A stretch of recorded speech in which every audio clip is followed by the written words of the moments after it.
ഇതാണ് H type layer കേജിങ് system. ചെറിയ സ്ഥലത്ത് ഹൈ ഇൻറ്റൻസിറ്റി ഫാമിംഗ്, അതായത് ഒരു 14 അടി നീളവും 8 അടി വീതിയുള്ള ഒരു ചെറിയ റൂമിൽ നിൽക്കുന്നത് 200 ലെയർ കേജ് ചിക്കൻസാണ്. എങ്ങനെയുണ്ടല്ലേ?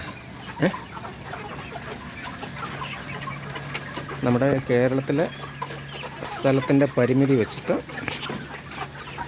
ഒരു ചെറിയ സ്ഥലത്ത്, അതായത് ഇത്രയും ഒരു ചെറിയ സ്ഥലത്ത് ചെയ്യാൻ പറ്റുന്ന സംഭവമാണ്. ഇതിൻ്റെ ഒരു പ്രത്യേകത എന്ന് പറഞ്ഞാൽ തട്ടായിട്ടാണ്. അപ്പോൾ ഈ തട്ടിൻ്റെ എല്ലാത്തിൻ്റെ അടിയിൽ ഇവരുടെ വേസ്റ്റ് മെറ്റീരിയൽ കളക്ട് ചെയ്യാൻ വേണ്ടിയിട്ട് നമ്മളൊരു ചെറിയൊരു കൺവെയർ എന്ന് പറഞ്ഞാൽ കൺസെപ്റ്റാണ്, അല്ലാതെ ടോട്ടലി കൺവെയർ സിസ്റ്റം അല്ല.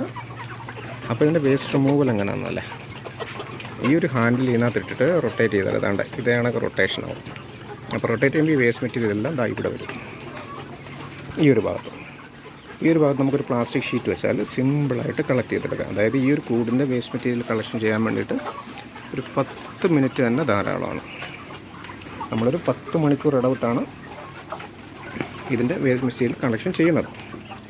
നേരെ ഇവിടുന്ന് കളക്ഷൻ ചെയ്യുന്നു, നമ്മുടെ വയലിൽ തന്നെ നമ്മുടെ കമ്പോസ്റ്റ് പിറ്റ് ഉണ്ട്, അവിടേക്ക് പോകുന്നു. പിന്നെ ഇതിന് പ്രത്യേകം നമ്മൾ ചെയ്തു കൊടുക്കേണ്ട കാര്യം എയർ സർക്കുലേഷൻ കറക്റ്റ് ആയിരിക്കും. എയർ സർക്കുലേഷൻ വേണ്ടിയിട്ട് നമ്മൾ 2 എക്സോസ്റ്റ് ഓൾട്ടർനേറ്റായിട്ട് വർക്ക് ചെയ്യുന്നുണ്ട്. ഈ ഇതെന്ന് പറഞ്ഞാൽ നമുക്ക് അകത്തെ ആ ഒരു എയറിനെ പുറത്ത് കളയാൻ വേണ്ടിയിട്ടാണ്. ഇനി പുറത്തെ എയറിനെ ഇൻലെറ്റ് ചെയ്യാൻ വേണ്ടിയിട്ട്. അപ്പോൾ ഈ 2 ഇൻലെറ്റ് ഫാനാണ്. ഇത് 2 ഓൾട്ടർനേറ്റാണ് വർക്ക് ആവുന്നത്. നമ്മൾ ഇത് കൺട്രോൾ ചെയ്യുന്ന ഒരു അസിമെട്രിക്കൽ സ്വിച്ച് വെച്ചിട്ടാണ്. അപ്പോൾ ഇത് തന്നെ ഓട്ടോമാറ്റിക്കായിട്ട് ഇതിനെ എല്ലാ ഓരോ മണിക്കൂർ കഴിയുമ്പോൾ സ്വിച്ച് ചെയ്തോളും. അപ്പോൾ ഇതിൻ്റെ അകത്ത് എയർ സർക്കുലേഷൻ കറക്റ്റായിട്ട് ചെയ്യും. അപ്പോൾ നിങ്ങളെ നോക്കി ഇത്ര ചെറിയൊരു സ്ഥലമാണ്.